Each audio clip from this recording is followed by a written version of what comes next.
with Fanny, Hayabusa, and Chip already thrown over to the banning pool.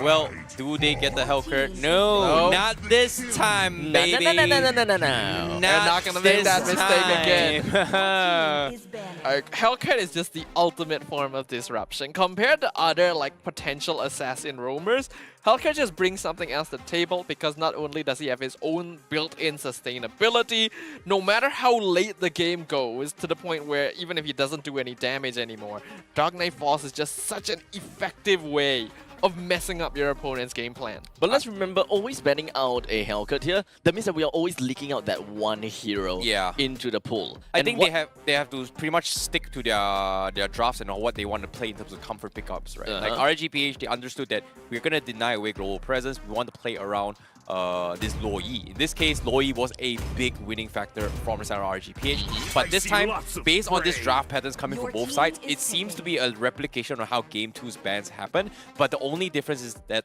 they switch sides. So this time, GEEK fam, they will have priority. Do they take Moskov or do they steal the Lo Yi away from RSGPH? Because either or, someone's going to get some sort of global presence this game. It always seems as though GEEK fam will always appreciate a form of pick-off. They will always appreciate that pick-off and then grant themselves a winning advantage into the upcoming team fight. It was only game number 2 whereby it is full-on pick-off, which makes things so much more difficult. They lack that AoE, they lack that more of that AoE disruption. Masters of Disruptions, yes, but they want to be an even much bigger and maybe just look at things in a more macro view. As such, it seems as though they might actually just kind of revert back to what they have got before in game number 1, starting things off with an alert first pick. Very similar to game number 1, and for you, and a quick little recap. Game number 1, they have got Arlet for the first pick, second pick with the Baxia, followed by the Hellcat. Yeah, I'm really surprised they didn't prioritize to play this game here. RSGPH, they can go for Moskov as well as that, but no, they don't even play that as well. They are going to prioritize on Zaz instead. So RSGPH, they are going to deny the Zaz as well as the Harif. So Lo Yi is going to be up for grabs for GEEK fam. Do they play that? But I think this time they have the Arlet, so yeah, okay, that's the thing, right? Like, because of the fact that game 2 with the Lo Yi from Aqua was so annoying, but now with Zaz in the picture, that pretty much says that, you know what, I can play the same thing we did in game number 2, but because there's no Lo Yi, it's fine. Does the yin and yang debuff actually affect the Nightmarish spawn? That's the question. If it does, it does. If it does, it further supplements the reason why you'll want to pick up a Lo Yi against a task. Whenever you don't have Dominator's Descent, that might actually be your window of attack against the Zask. I think it comes down to, does GEEK fam has that level of finesse to trust your our boy to take the Divergent back to backlines? Because we saw in the previous game for RSGPH how finesse and how precise Aqua has been with those Divergent plays. That's why they were able to compensate that play. So it comes down to the question here, our boy, are you comfortable in doing this kind of plays? Are you comfortable to be the shot caller for the team to make those calls to play? So I think RSGPH just says like, you know what, I don't think they'll go for this. Let them do what they want. Yeah, that's probably what they'll challenge them in as well. Whether or not they ban Lo Yi in this phase will determine whether they consider that to be a threat in the hands of a boy. They could even consider respecting heroes like the Faramis that would allow GEEK fam to maintain the fights more easily, walk into Zaz's zone control more easily. There we go. And you'll see, they do ban the Lo Yi. So they're still worried about that possibility. I guess, especially now that you have Moskov, you don't want to give them more global presence. Yeah. Now, of course, when we are looking at the GEEK fam's current lineup, right, they have displacement and they have the enhanced chains in order to go for the AoE control, which is something that I absolutely love based on what we saw in game number 2, which is something that they lack. But now, is that really enough? We have some stuns, especially when it comes down to the Spear of Moskov. I'm looking at the Roma. Is this really something that we will see out of the Arlet Rome? Or do we, can we expect to see heroes like Minotaur to deny the entire Zaman Force away from the Harif? It's a difficult question because there really are still a few ways that this can go, right? If Geek Fam want to commit to more single target pickoff, like the Kaja or the Cho to grab Lancelot and Harif, it's still possible. They can even go for Edith to keep things open. Otherwise, like they banned the Edith, but like they can still go for things like the Minotaur as well, just like you mentioned, to deny the Zaman Force. So it is going to be up to them as to what they want and whether they maybe want to give Valoy an assassin again. To be honest, I think they need like another strong mage right now, because our boy, if they force this Julian mage here, it's okay as well. It isn't that bad of a composition, because I don't think there's a lot of matchups that can actually deal with Zas, right? Like if you go for Farsa, great, you outrange him-ish, but can you burst him down from the dominating descent, right? So it's just doesn't make sense. So they have to decide what they want to go for it. But now with the Barats on top of it, they need some more damage. Or in this case, somebody to be in the front lines to sustain this. So the only one I can think of is Faramis, but it's not that great against RSGPH composition right now. I've read online threads of people complaining about how strong Zask is right now. And this is from pubs, so maybe pro games are different. But from prop players who play a lot of Zask, they agree that like out of all of the mages, the only one that maybe puts up an okay fight against Zask is Kagura, because of like the burst and escape, and maybe sometimes Valir if you want to push him away. But I don't know if we'll actually see those here. I really believe that we require more of a follow-up coming in from the Arlet. So with the Minotaur, it comes in great, especially since I can expect that widening of the gap between the front lines and the back lines. Because once again, Lancelot, fast-moving assassin, leaving the Zask behind, and potentially you are also able to deny the Zaman Force away from the Harif. So now it all comes down to RSG Philippines. What's the X factor against Geek Fam's displacement draft? I think this Novari pickup is very, very useful to kind of allow Kadera to do his own things, right? We saw how game one kind of went from side Geek Fam, where Kadera, if you give him enough time and farm, it doesn't matter. Like this Zas will be irrelevant if you drag it into the later stage of the game. And on top of the Astro Echo coming into play, every skill from the side Geek Fam is going to be able to utilize that extra hitbox coming from Astro Echo. So I think this is really smart coming from Geek Fam's draft. I kind of like it just because of the fact of RSGPH has such an immobile composition. Immobile composition. I guess outside of Lancelot, the rest of the composition has a bit of difficulty moving. No, actually, no, not really. Does that count for the Zaman Force? Like, yeah, you're kind of like running around, but within that small area. Rooted? Yeah. So once again, RSGPH, they are looking for those 5v5 fights. But in terms of split push potential, Geek Fan have so much split push potential. And against rat strategies, this is something that Geek Fan is very comfortable at. Split push potential. That's what I want to take a look at also. Since RSGPH, they also have got pretty good pick-off potential, which is something that split pushers is really innately afraid of. Yeah. Dominator's Descent plus Way of the Dragon, you do not want to eat these two combinations at one go. And this is very well balanced coming from the side of RSGPH. But you know what? I'm going to leave it over to you boys now, as we are going to be moving on to game number 3. Thank you so much, Abstract, for framing that very, very nicely between this game here. But it is going to be the decider match between both these teams here. It is going to be Geek Fam going up against RSGPH on who takes this series and who wants it more. This has definitely turned out to be a much more competitive and close series than many of us may have predicted, just based on how both these teams have been playing so far in day one of the group stages. But that is what makes the tournament so interesting. You never really know how these teams are going to match up. And when you have heroes like Novaria to be able to provide more vision, it should give Geek Fam a lot more to work with on an aggressive team like RSG.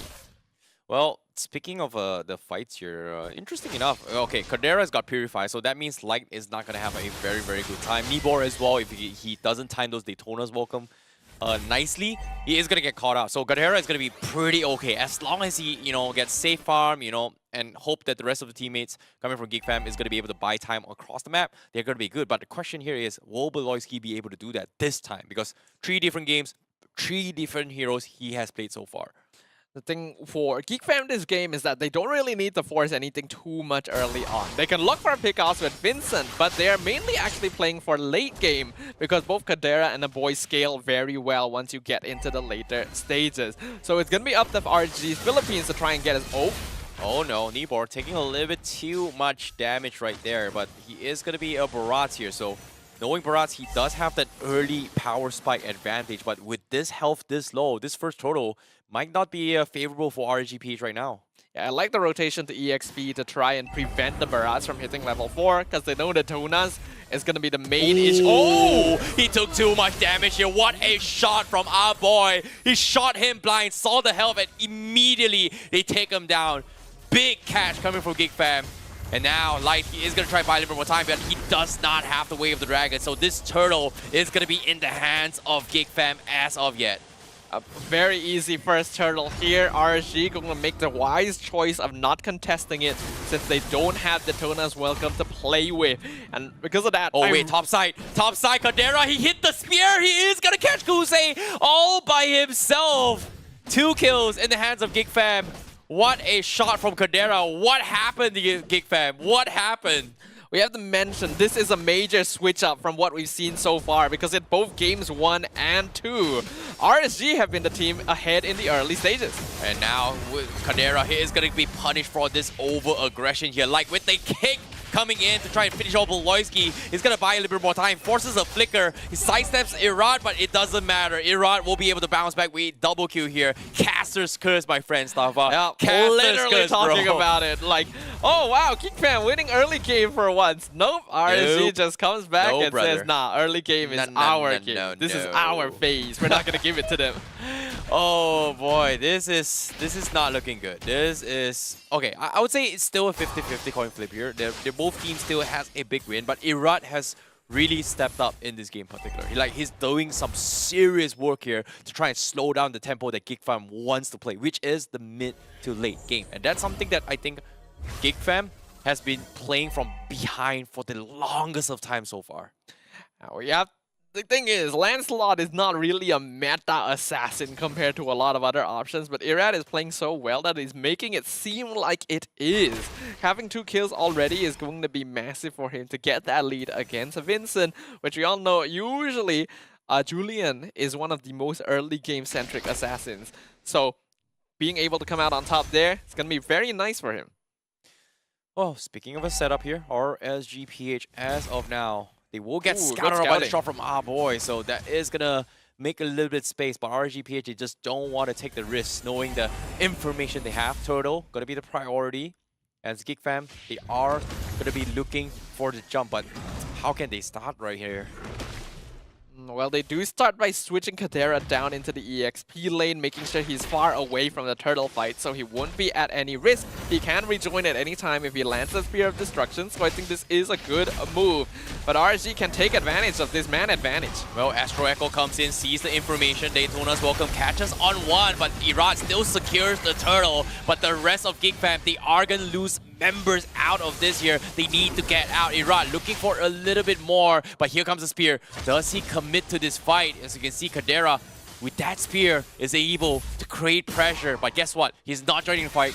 He will take a tier 1 down bottom instead.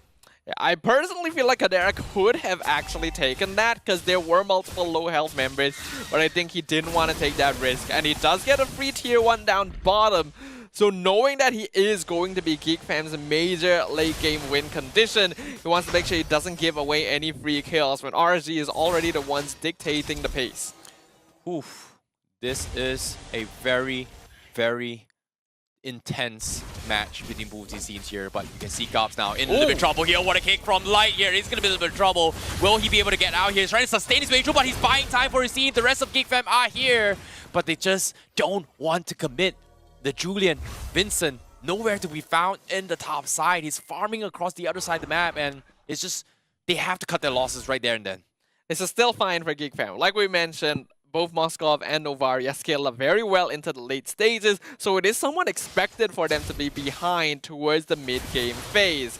So as long as RSG doesn't get too much more of a net worth lead, this is still within acceptable boundaries. Yeah, RSGPH just playing a better lane control right now, and with Irad leading the charge here, they're starting to lose a lot of the macro aspect here that GEEK Fam is trying to play, and RSGPH, they're just adapting to all this split push potential right now, and GEEK Fam, they may be playing to try to buy time for Kadera, but RSG They understand that that is the game plan, and they are dealing with it accordingly right now.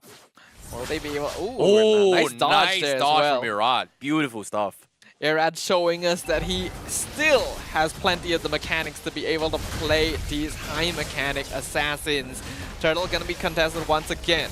Daytona's welcome does catch up on towards Gobs here. He is going to try and escape this. Flickers out to safety. The dominating ascent comes in. Voloisky misses the Minon's rage. He's going to buy a little bit more time, but the Turtle is still very far off of the play. Voloisky needs to get out.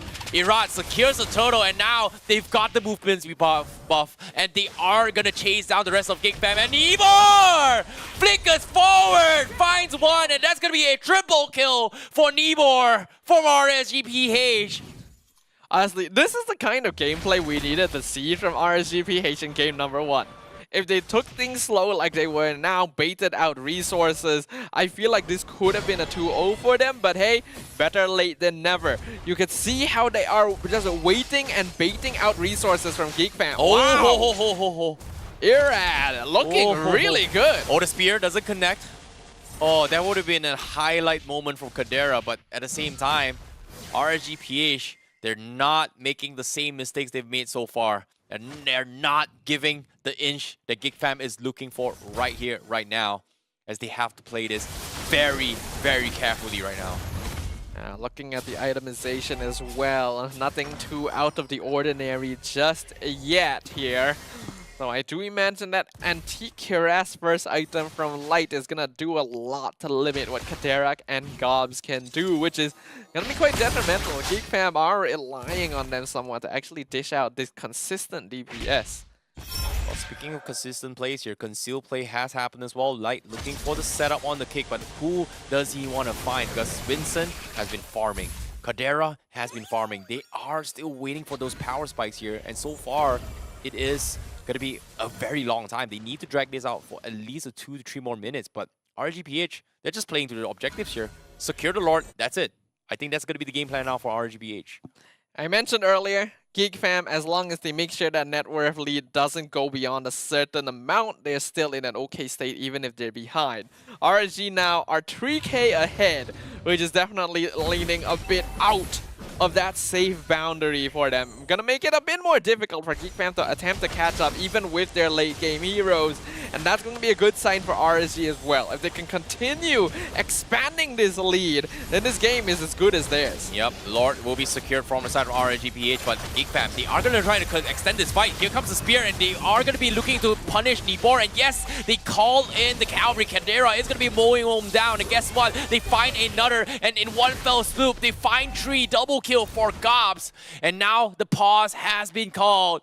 And maybe a Saber jungle, you know? Oh, okay, we're back into the game, so pass it back to you, boys. Thank you so much here, but we are going to be jumping into this game once more. But again, you know, last from the fight as well, RSGPH lost 3 members. Finally back into the game. GEEK Fam finally gets a little bit of a tempo breaker for themselves, and they will finally take the economy lead this time. It's a huge economy lead as well, because that is a 2k Lord advantage. That is a massive swing, because as we remember, RSG Philippines, they were 3k ahead in terms of gold before this, and in a single fight, GEEK Fam has already evened it out, and we can see that that is doing wonders for their itemization. Kadera already... Oh, hold on. Oh boy, this is going to be a big catch coming in as well. Minotaur's Rage comes in. They will be able to find one here. Meanwhile, we do see a 1v1 with Irad. He's going to get shot in by Kadera. But Kadera, does he commit? No, he waited too long and he is going to die there. Double kill for Kadera. But at the same time, they're losing members here. The rest of GEEK Fam was a little bit late, but RSGPH is able to flip the scripts once more. And Beloyski, the only one left alive in that fight. I cannot believe Kadera took that. Like, yes, I know. Irad is right there. He's so juicy, but you are jumping into the entire enemy team. He waited for a while so that the rest of GEEK Fam could catch up and back him up, but they're not going to get close enough. And not only that, because they came to back him up, you resulted in Aboy and Vincent being picked off as well. That is not worth it. That is a blunder coming from GEEK Fam. May have overheated here, but let's take a look at instant replay there. Pretty split up fight as well. Kadera was just poking their way through the dominating how do you pronounce it? Dominator's Descent. Dominator's Descent. you know, just completely blocking the path, and everyone from side RSGPH was just taking this 1v1 very, very safely here. And Kadera says like, guys, I might commit to this, and the rest of the team was already backed off. And I feel like that disconnection between communication is what cost them that fight. I agree. GEEK fam were not prepared to back Kadera up for that play. And I really don't see a world where he gets out of that regardless, right? It is not worth going for Irad in that situation, as tempting as it is. Because it is not only putting yourself out of position, it is forcing your team out of position to back you up. And we saw the costs of that. GEEK fam, despite a hard-earned net worth swing, has already ended up giving that gold back to RSG. Well, it seems like, for those of you guys wondering as well, the technical pause just now was due to a connection issue. So they have been able to resolve this here because a player actually disconnected. So from the side of RSGPH. So of course there's gonna be mistakes here, but it's not over yet. And now Daytona's Welcome comes in. The final snatch catch them off guard here. And here comes the spear. Kadera joins the fight. They will mow down Nibor. And RSG, they have to run away as well. Light goes in for the kick. They want to try and finish off Goss, but Kadera is doing some serious work here. RSG, they have to run away because Kadera is gonna mow them all down. But guess what? He's oh so low himself. So he is gonna focus on the Lord. And that's gonna be Lord secured and stolen away by GEEK fam. We are returning back to the story of the back and forth between GEEK fam and RSG, because that's what's happening in Game 3 once again. I suppose we wouldn't want it any other way. A good initiation initially by Nibor, but I don't think catching Baloyski is what RSG is really looking for. They really gotta clamp down on Kadera or a boy in these fights. Try and disable GEEK fam a little bit. So because of that, once again, the gold advantage goes back to GEEK fam. Oh boy, now it's a situation where it is gonna be a 50-50 coin flip. RSGPH, they need to find a way to defend against this, and I would say Kadera is at a stage where, you know, GEEK fam has done their job. Make sure Kadera comes online, and he is now currently online. And with the Lord coming in, RSGPH, they have to throw everything to defend against this here. Irad gets completely bursted down, walks into the side. Irad is gonna first go down. Nibor narrowly gets out to safety here, but he is gonna be a little bit of trouble here. RSGPH, they still have Kusei. Still waiting for the right moment for the Zaman Force there. Nibor waiting for the Daytona Smoker to come up online. Light trying to go in for the kick here. GEEK fam still not gonna be committing this. They will take down the outer turrets for now. And now with the Astro Echo comes in, Kusei, he forced the use of Zaman Force. He is gonna get bursted down. He's gonna fall. Vincent finds one, and now our boy finds Light as well. In one fell swoop, RSGPH may have had an opportunity, but it seems like it is gonna be all for naught. Kadera doing so much damage right now. It's up to Irad. Can he clear the minions? Yes, he can. But the rest of GEEK fam is still standing strong. They want to take this crystal. Can they do it? Kadera making work with the crystal, making work with the minions. They're gonna try and shove their way through. The Dominator's Descent comes in. He is gonna finish him off, Vincent, and that's gonna be a nice pick. A double kill for Irad. Daytona's Smoker from Nibor doesn't connect. What a catch from Kadera with the Purify and the sidestep as well. Nibor tried to secure the Daytona's Welcome with the Winter Crown, but it's not good enough. Things are very, very close here. I do feel like GEEK fam didn't really need to force that for so long, but they got to hold on. Oh my goodness, Irad, the desperation. Can he get the kill? He wants our boy, and he does have the damage. Killing spree for him. Gobs versus Irad, but Gobs will shut him down and trade him back. Is that really worth it? Looks like the rest of RSG are actually coming forward here to gain control over the map. Yes, they threw Irad away, but this is allowing them to extend their presence to GEEK fam's half of the jungle. And with the Lord coming up in another 5 seconds, it is actually worth doing so. Oh boy. Now with Irad, 15 seconds on the sidelines, GEEK fam can look to potentially rush this as well. They've got Kadera mowing them down. RSGPH, they have no choice. They have to force something. They have to make a play. Nibor looking for the catch onto his Vincent to try and steal the Lord away. Can they do so? No, he did not catch him off. Vincent will burst down Nibor, and the Lord is going to be in the hands of GEEK fam. And RSGPH, they're getting completely destroyed by Kadera. As Kadera mows them down one by one, looking for a little bit more. As you can see, Kadera with the winds of nature outplay. Does he have his spear? He does not. No ultimate available, so he's not able to chase down Irad and Aqua there. RSG will still have players surviving to be able to defend against the Lord push, but there's a lot of minions coming in as well. GEEK fam may just take advantage of the man advantage here to try and end the game. Irad still alive. Nibor as well. Kusei 12 seconds on the sidelines. They lose Beloyski. Mistakes were made, but a snipe from a boy sends him back to the fountain once more. Irad dying 2 times in a row. What a shot from a boy. And again, because of this, GEEK fam, they just don't want to overcommit to this play, as we are going to be dragging this game a little bit longer now.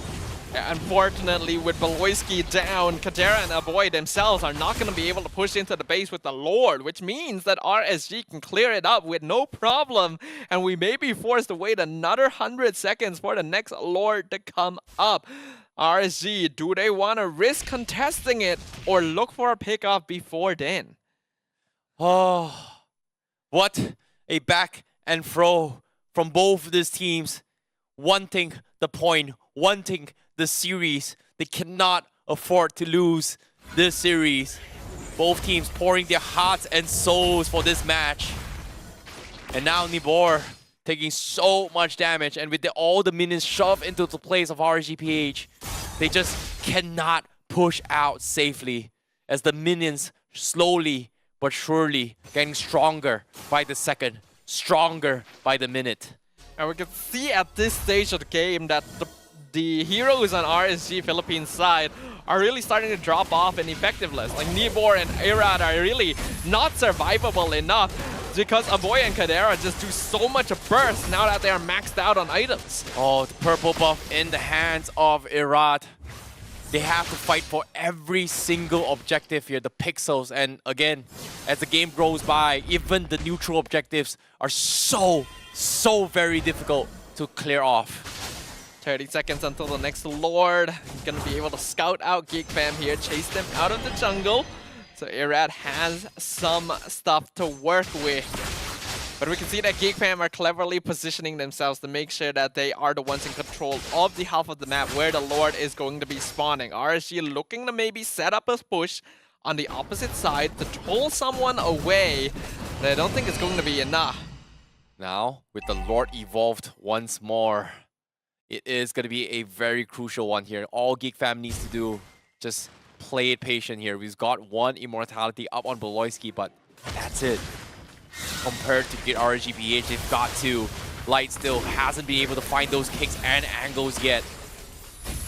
Kadera already making quick work onto his Lord here, trying to force RSG to force a fight and hostage them. And it is going to be a very close one. We can see even one hit from Kadera piercing through the Lord does so much damage to Irad. Positioning going to be important. Astral Echo actually scouting out the entire team. Oh, they force a flicker up on Light as well, so no flicker kick coming in from him. Takes away one of the utilities away from RSG to re-engage his fight. Again, once more, GEEK fam, all they can do is just hostage the Lord as long as they can. RSG, do they commit? But they just cannot. Minion waves though. The minion waves are shoving their way through here. GEEK fam, they're putting the question here. Pick your poison, RSG. Pick your poison. Lord gets reset it once more. But here he goes. They are going to try and burst down Nibor. No stacks. Winter Crown comes in, but he is going to force the way to back off. But he runs. He steals the Lord. But he won't fall. Can he survive this year? He's got the immortality. He needs to make a run for it as well. Phantom Execution comes in. Now with the Winter Crown as well. Finally goes down. But they once again buy even more time for RSGPH. What a clutch by Irad. What a clutch. And now our boy catching Aqua. 2 men alive. GEEK fam. Can they push this to the throne? Can they push this to the crystal? This Lord so strong. And now the top side as well. Light cannot defend Vincent. It's gonna TV find cancel. him off guard. It's only Kusei defending the base right now. But the Lord is buying a lot of space for him, actually. Look at the map. Geek fam, they're spending their time clearing that up. The light also distracting Vincent. Oh, so it's boy. only a 4v1. I say only, but that's still quite the odds He's here. buying so much time here. Does he get out? No, he does not. He will eventually fall. D-Board back to defending this as well. Maloyski dropping everything, but Kusei still alive. Does he fall? Yes, he will. Finally, and they mow down the crystal at the last moment. GEEK fam finally takes the game against RSGPH. The Masters of Disruption